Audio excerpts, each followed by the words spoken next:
brand? And how has your past formed the foundation of how you're perceived today?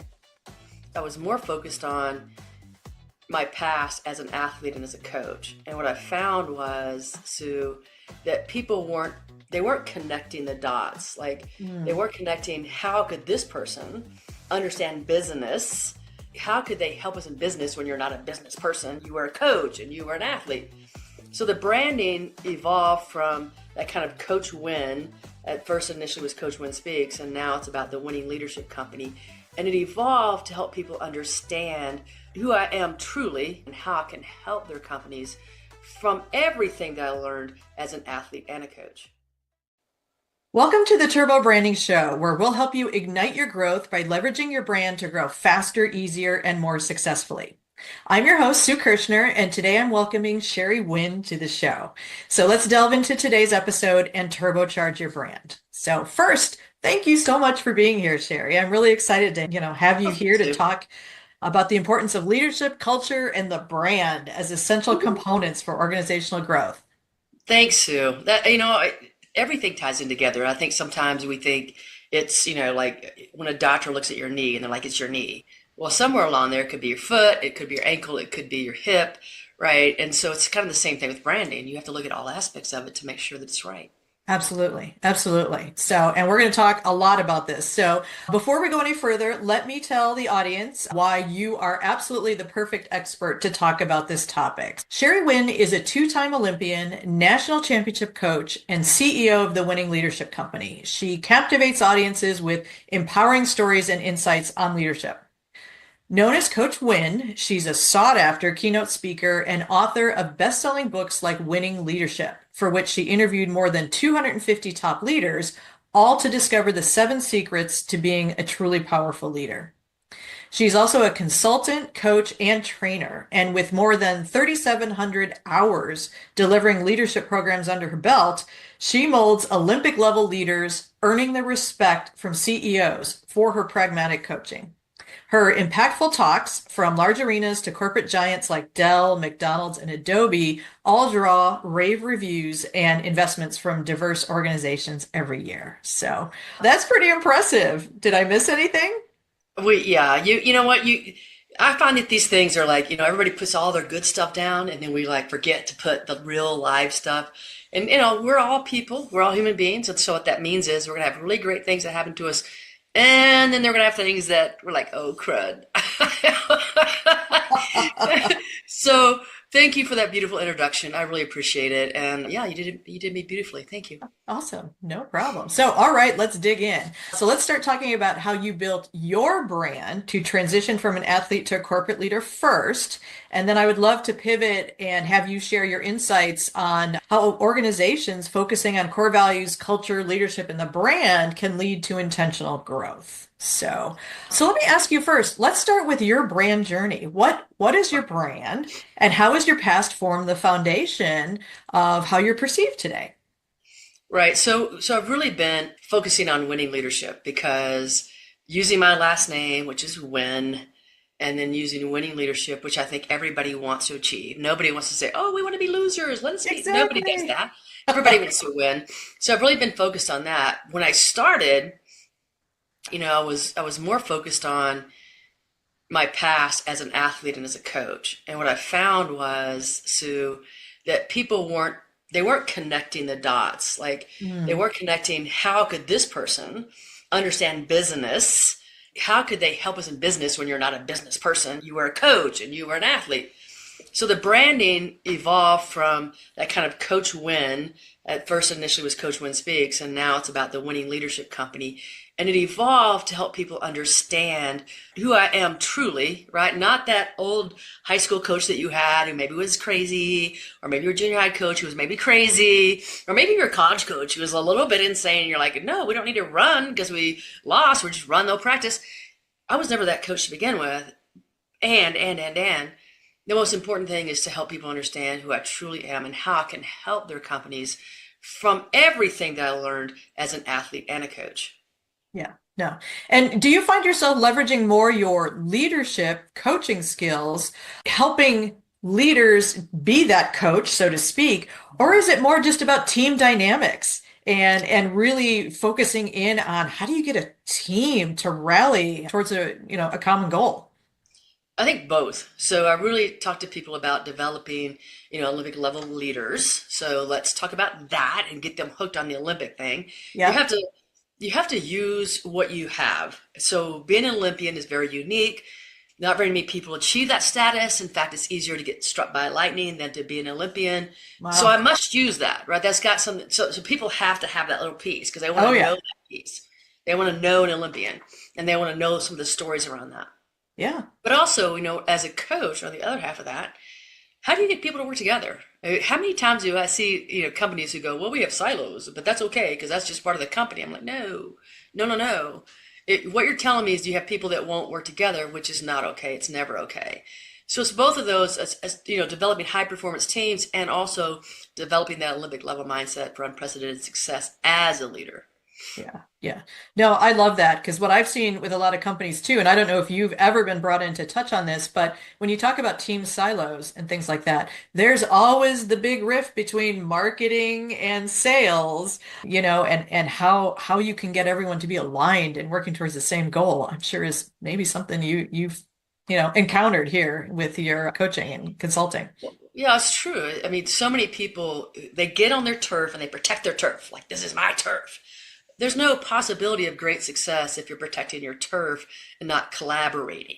Right. Like your department might have success, but the company, the organization as a whole does not have success. Yeah. So why are you tooting your horn? Like, well, we're better than you. Well, the company's not succeeding. So I had a company that's going to bring me in, Sue, and they said, well, we understand there's going to be silos, and so that's just what it is. And I go, then you don't want to hire me because I don't believe in that.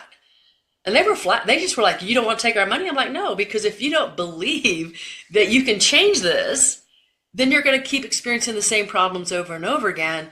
And that's like the definition of insanity, right? You do the same things over and Mhm. over again, expect a different result. So it took me a while. It took about 3 months for me to convince them that the right thing to do was to engage in this idea of teaching people how to collaborate, teaching people how to communicate, why it benefited them.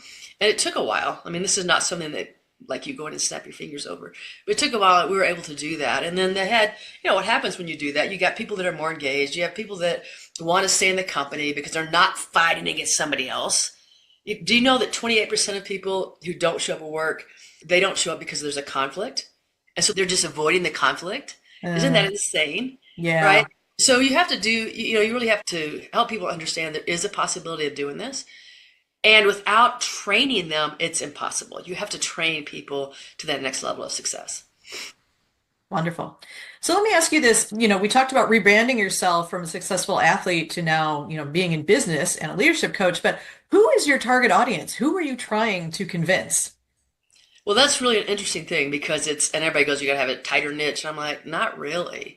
So when you talk about leadership, it's everybody. Hmm. I mean, there's not a organization that doesn't have leaders. Right. So if I'm going to do a keynote speech, it's really like, any organization that does, conferences, I can go in, I can talk about leadership or just something fun, just something to get them engaged. But in terms of leadership, there's not like a really tight niche on that. It's more about people who really get like the Olympic level mindset, people who want to get, like they want to get to that upper level and they're not okay with just being average. So it can be a small, like I've spoke for McDonald's twice last year. It could be that large of a company to a really, really small company that I'm working with right now with 3 people. Okay. I don't care. Yeah. Like I'm not one of those people who go, you're not going to give me enough money. I mean, I'm really here to help people and I want people to establish and to be successful. So I'm not going to say no if somebody's going to be willing to. Are they coachable? Do they want to be good? I mean, that's my whole thing. Like, if you don't want to be, then let's don't engage.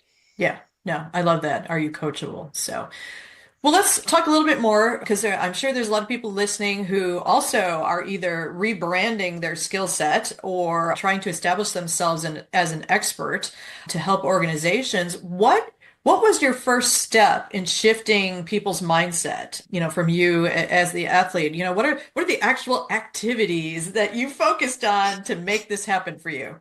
Well, I think the great thing, Sue, after they get me, they love the coach thing, Ah, right? So after they get me, they all want to call me Coach Win. But okay. before They want to know I'm a professional. So it's a really interesting dichotomy trying to figure that whole thing out. Uh-huh. But when I started off and I said I was with Coach Winn and Coach Winn Speaks, I just wasn't getting interest from organizations. There was just no interest. So then I was like, okay, like this thing's not working. So what needs to work? And that's when I started writing the book and interviewing those 250 leaders on the winning leadership. So when people got to hear me, when they actually heard me in an interview and they had a conversation with me, then they got the book, they go, oh my gosh, like you're the real deal. You're not just this former, first of all, I was a straight A student and I was a valedictorian in my college. So like, I'm Nice. not a dumb jock. I was never a dumb jock. I was really smart, but it did give them the opportunity. And so now the next book it's kind of Winning Business Secrets is the next book. And then after that, there's a book I'm going to talk about, resilience. I don't have the title yet, but resilience in businesses. So it's putting out the material that people understand that I'm really very knowledgeable on the aspect of leadership and high performance teams. Yeah. Yeah. No, and I like what you were talking about earlier about, I mean, you had the credibility. You have a lot of organizations or even a lot of consultants sometimes when they're establishing a thought leadership platform, it's like, okay, well, where's the credibility? Is it there or not? You had that. It was more the messaging to create that arc that it applies to a different situation. And I think obviously you've done a great job with that. So, Now, that was not easy because like getting rid of that, but it's so funny. So funny when I come in actually to a place, they all want to know about the Olympics, right? I mean, they all want to know about coaching stories and Olympics. They all want to talk about how they're a basketball team and their kids on a basketball team. And they all want to go there. But prior to that moment, they don't want to know any of that. They just want to know, how can I help them? In what ways have I established myself as that expert that can move them forward? yeah. And I like what you said too about finding people who want that Olympic level mindset, because I would assume that there might be some people who look at that and say, oh, yeah, I'm interested in your stories about the Olympics, but oh my gosh, we are never going to be that focused. Or you have this perception of these Olympic athletes who, and they dedicate every waking hour of the day to being the best that they can be. Do some people like, is there backlash or is there anyone who finds that intimidating? Oh, there might be. I think that most people just really want to know how to be successful. Like, what is the secret to success? So people ask, what's the secret? I'm like, there's really, I'm going to say this out loud, but then understand there's not any secrets. Everybody's already done everything that you could do. There's in a book somewhere, there's in a Right, training somewhere. It's right. already out there, but it's really, how can you apply it? How can you apply it consistently over time? Because it's repetition, just like an athlete. It's that repetition over time that creates the positive change. Most people are not interested in doing the work that it takes to get there, right? So they'll say they do. They'll say, yeah, we'll do it. But in the long run, like if they say, well, we're going to do these things, we're going to implement these things you put in place. Great. And then I call them back. Well, we forgot or we just got busy. And I'm like, then it will not work. Right, It's like an athlete not going to practice. You would right. never expect an athlete not to go to practice. Exactly. That's Exactly. the same thing that people have to do to be good at their company. They have to implement their values, their principles, their mission statement, their vision statement consistently over time. And they have to understand more than anything, it's how you treat people. Yeah. Yeah. Have you ever run into situations where, and this will lead to a branding discussion in a couple of minutes, but run into a situation where maybe it's the founder or the CEO or even it's the executive team who are like, yes, we are ready for this. Then how do you get everyone else under that ready for this Olympic level commitment? How do you get them on board? Well, that's the coaching part. Like that's those people really understanding that you're as a leader, you're a coach. Hmm. And a coach is inspires people, motivates people, coaches people to get to a different level, communicates. I mean, it's that you can't dissect and say we're here but there but here. That would be like me coaching a team and I'm the only one that has the vision in mind. Like that Hmm. would be ridiculous. Everybody on the team has to have the same vision and the same desire and the same want. And so it's that when things get a little slippery, when things get a little lost, and they will, because over time it gets like a little lost and a little blurry, what you want to do, you have to go back and have those conversations. You have to go back and get people together again. You have to have those conversations. You have to ask people. You have to put things in place like stay interviews, right? So you say to them, tell me two reasons that you would stay here that you really love right now. Tell me two reasons that you would leave. Yeah. Like that consistency of having those communications and how to have it. That's the other thing. Well, Yeah. people don't know how, so they might do things, but they don't know how. So it's consistency over time. And if people will be consistent over time, they'll find the answer. Mm. Most people, again, it's kind of like those people said, I would have been an Olympian except for. I'm like, there's no except for. Right. Right. You Right. would have been an Olympian if you would have been an Olympian. They start telling their story of all the obstacles. I'm like, everybody, Sue, everybody's going to have the obstacles. Yeah. That's just part of the experience. Yeah. Yeah. No, I get that. All right. All right. Well, we've touched on this a little bit, but let me formally ask and get into the mindset of how branding, core values, culture, and leadership really help an organization grow. So can you kind of share your thoughts on the role of core values within an organization and the role of the brand and how does that lead to growth? Oh my goodness, like your core values is everything. That's what ties everybody together. Hmm. And so a lot of people do the whole like, we're going to do this strategic session, we're going to get really clear on our values, but then they don't live them. Like you have to live your values in the toughest of times, Right. right? You have to be consistent over time and share those values with people consistently or it won't work. And so that's your heartbeat. Your values, your core principles, that's your heartbeat. That's the way that you operate on a day-to-day basis and everybody knows and understands how this culture operates. And Yes. without that, you fail. Yeah. So when times get tough, if you start kind of sliding on your core values, guess what? Your people aren't with you anymore. They don't trust you anymore. They're not going to be there for you anymore. So that, and then if you don't have that, your brand slides away. Hmm. So when people don't believe in what you say you're going to do and who you are, then your brand means nothing, Right. right? And so Right. I'm blown away by people who run businesses and I call them and they don't call me back or email me back. It blows me. Like if somebody calls me or emails me, I'm like, "Da-da-da-da-da-da." I'm right on it, right? I say, I'm Yeah. going to do it. I say, what I say I'm going to do, I'm going to do. But so many people don't have that consistency, which is crazy. That goes back to kind of your, who you are as a person, going through what your personal values are, holding your personal values up. And so your brand starts kind of leaking. It doesn't, when Mhm. people deal with you and your brand is not like what you say your brand is and who you are gets that separation, then people don't trust you. And once the trust is lost, you don't have customers. Yeah. No, I love that because yeah, I preach all the time. It's, your brand is not just what you say, as you talked about, it's what you do. So it's the culmination of both of those. And when I go and work with a client and I do my brand research analysis of what is your brand and how strong it is, that really is a key component of, is the messaging right? But then more importantly, are you delivering on the messaging? And if you're not, how do we fix your processes or your customer experience or even your employee experience to Yes. make sure that you're adhering to that? Yes, So, because your customers and your team are one and the same. Like if you're not holding your brand to your team members, you mhm. can't expect them to push the brand out to your clients and customers. That's just ridiculous. You Right. have to hold the brand all the time, no matter what. And so it kind of reminds me, I had this young player once and she got a DUI in the summer. And I was like, whoa. So when she comes in, I suspend her for 2 weeks. And she's like, well, I wasn't even with the team. I go, well, were you still, a golden eagle? Were you still part of the program? Were you still planning on coming back? Yes. I said, then that's not the brand that we want. We don't Right. want people seeing somebody that's out doing this because what you do affects all of us. And her parents were really mad at me. So I was like, wow, like you should support me on this. You should, Right. Exactly. you shouldn't be mad at me.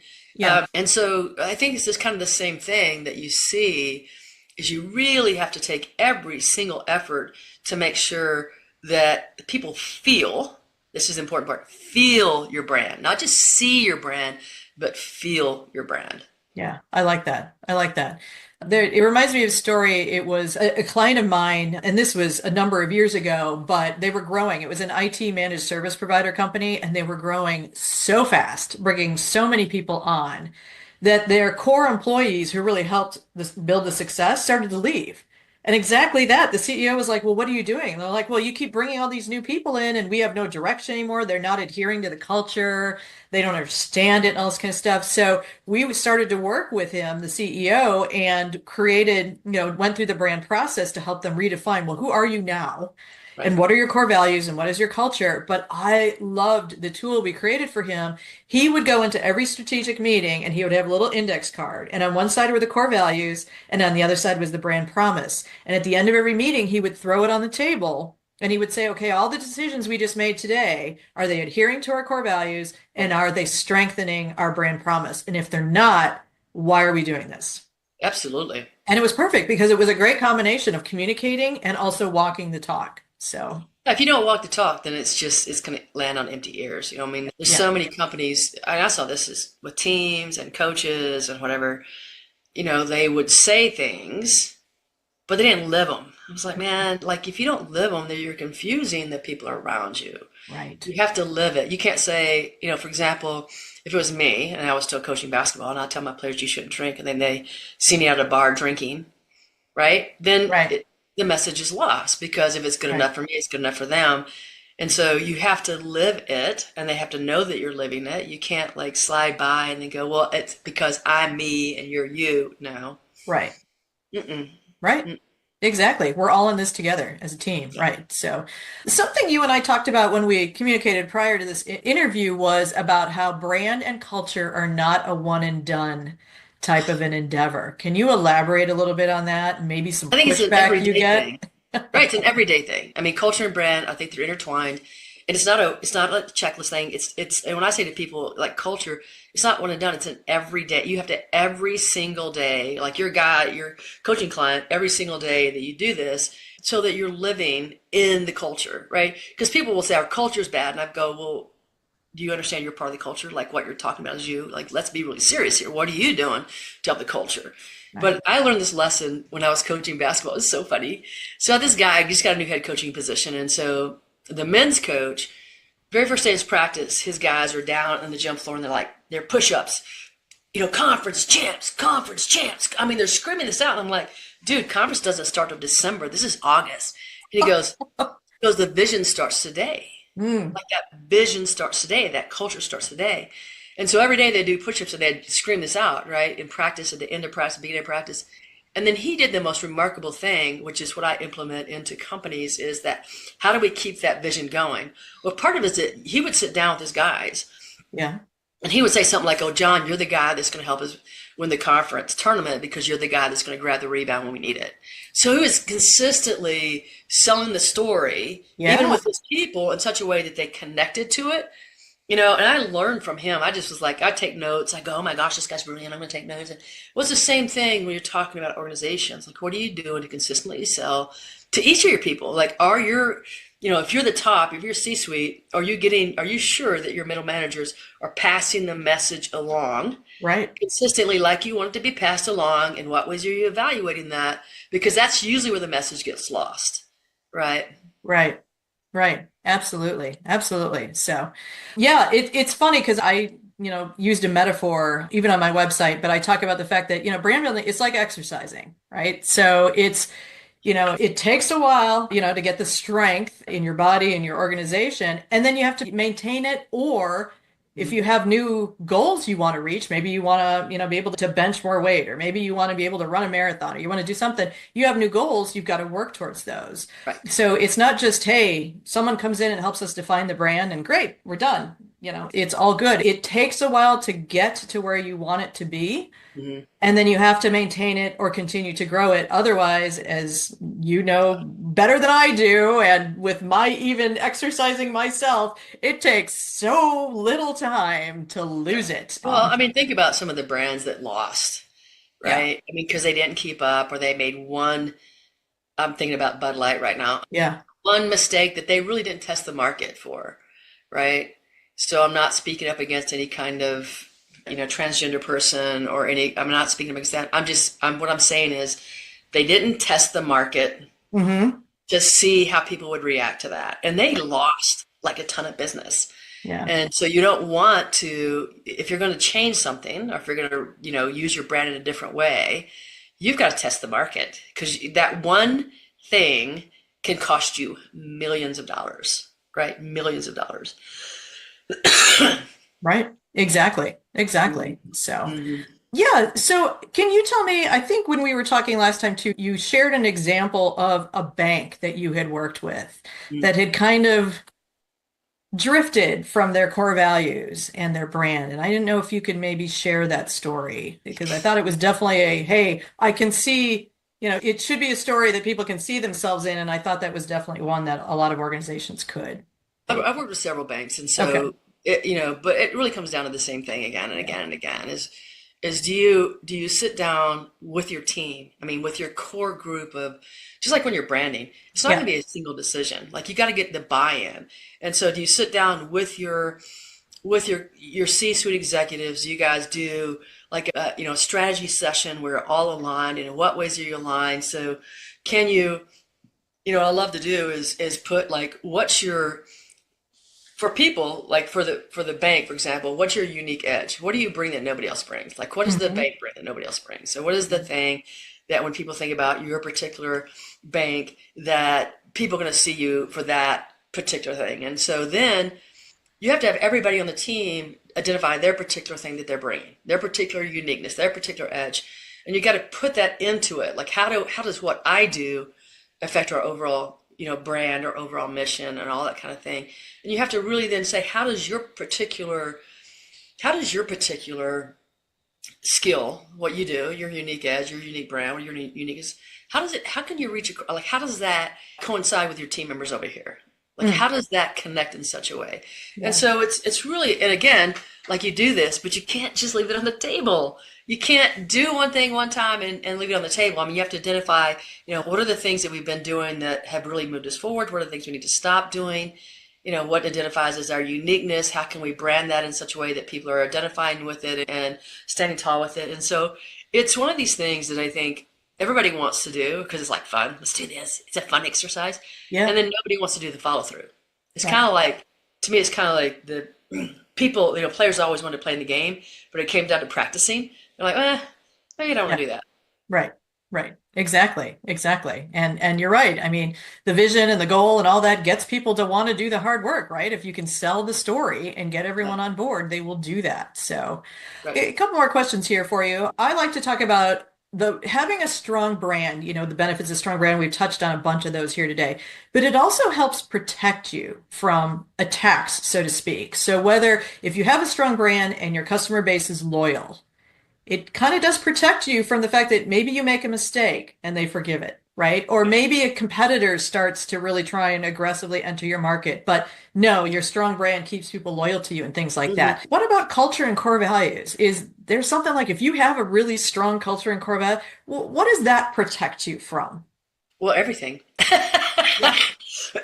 We're we're always going to go through challenges. That's nobody gets to start a business and starts here and just goes like that. That just is not. Nobody begins their life and starts here and does that. There's Right. going to be cycles, and the way you protect yourself is what are you feeding into that. So what do you feeding into your culture, feeding into your brand that keeps the loyalty going, even if there's a mistake, right? So, and I think for me, the people I want to see step up and say, we're sorry. We made a mistake. We didn't read you correctly. We're making amends right now. Or they reach out with something that, this is what we're going to do for you because, we made a mistake. And so here's how we're going to write it. But we also want to give you a gift because we want to make sure that you understand that we value you as a person, Hmm. value you as a corporation, whatever it is. But it's really, if you're not sure about who you are, right? And I've seen many companies do this. I was just talking to a guy yesterday about a company and he's like, they just are not clear. There's no clear pathway. And so when I ask a strategic question about what we were doing to move forward and what is it that we really want and what's our projections, he said, I got backlash. Mm. And that's not a culture that is ever going to succeed because what you want in a culture is you want the freedom to ask good questions Yeah. and to have people, even if a customer asks a good question. Yeah. So many times we try to cover it up, but no, like just say you're correct. Hmm. We could have done that better. And you Yep. don't have to admit the whole mistake or whatever, but you could say you're correct. We could have done that a little bit I could have better. done that a little bit And, better. and Hmm. what could we? And what ways can we amend this? And what ways can we do this better for you? so that you'll remain a loyal customer to us. Like Yeah. we really want to keep you. And then I mean, most people want to feel valued. Sue, you know this. Yeah. Like people on the scale of, self-validation, not many people get there. Yeah. So we're looking for somebody to tell us that we're valued, right? And when people tell us that we're valued, we feel a kinship with them. Yeah. Absolutely. And like, yeah, whether you're an employee or whether you're a customer or whether maybe you're a shareholder or a strategic partner, everyone wants to feel valued. And I think that's part of the mission of leadership, right? To make sure that that gets conveyed. Yeah. I mean, so many people, just don't feel valued in a company. And part of it is your responsibility, part of it is their responsibility. Like you can't Mhm. get inside their brains and fix them. But if you're doing the things consistently over time to let people know they're valued, whether that's just, I mean, it's simple stuff. It doesn't even have to be big stuff. It can be leaving them a text message, leaving them a voicemail message, giving them a small, $25 gift certificate. Mhm. I mean, it gets bigger and bigger and bigger. Obviously, the more money you have as a company, the bigger awards you can give people or thank yous you can give Sure. people. But what I've discovered is just a simple handwritten note is huge for Gold. most Yeah. people. Yeah. No, I agree. No, that's wonderful. These insights are great. So, all right. Well, we're getting close to the end here. So I'm going to, if with your permission, I'm going to put you on the hot spot and Oh say, yeah, one thing I like to ask my guests at the end of every show is because I'm so passionate about honoring organizations that do such a great job branding themselves.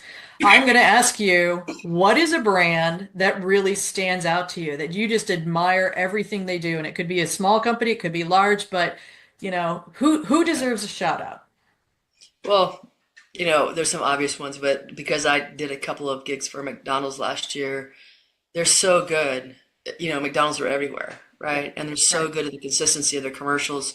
They're so good at the consistency of how can we make a faster experience into the and out of the restaurant because people go to fast food restaurants because they want to get in and out fast, Right. and so they really keep their logo the same, the brand the same. Their food, like when you go into Mhm. McDonald's, it's going to be the same kind of food. And the same, basically the same service, basically the Yep. same service, right? It's going to be a good service.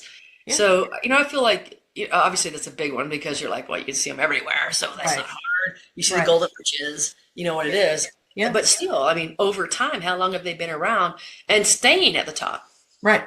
No, exactly. That is not an easy feat. So, yeah.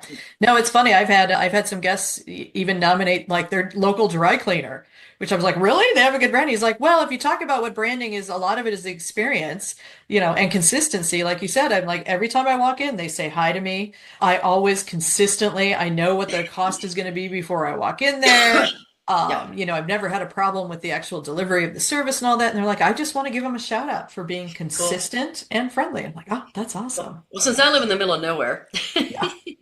I don't really go anywhere except when I'm getting on a plane to go to, to do business. To the So there's not business, a lot of right? local Yeah. businesses or anything. Yeah, But I exactly. do know that when you walk into like a Starbucks or a City Brew, as soon as you walk through the door, they're always saying hello, Yes. right? How are you? So they Right. stop to have that moment of just recognizing you. I've been into AT&T stores that they always stop and say hello, and they always walk you to the door. Like Oh, they walk you to the door and open the door for you. So a lot of people don't end that way too. So they yeah. begin that way and they end by Great. walking you to the door and open the door for you, which I think is like remarkable. Yeah, that is wonderful. That's perfect. Closing the circle there on the service. So, yeah. Mhm. Excellent. Well, Sherry, thank you so much for spending time with me today and sharing your insights. And if people want to work with you or hire you to speak or grab your book, how can they find you? They can find me at www.thewinningleadershipcompany.com. So it's Perfect. thewinningleadershipcompany.com. I know it's a really long one, but and everything else was taken and I wanted to use my last name. Yeah. There you go. Perfect. So excellent. Well, again, everyone, thank you for joining us for this episode of the Turbo Branding Show. And I hope you've been inspired to ignite your growth by leveraging your brand. And if you enjoyed it, I'd love it if you could help me build a strong brand following for the show. So please share this episode and be sure to like, subscribe, and leave a review. And finally, if you know someone who would be a great guest for this show, please let us know in the comments or connect with us via email. So thank you and stay tuned for our next episode. Thank you, Sue. Thank you.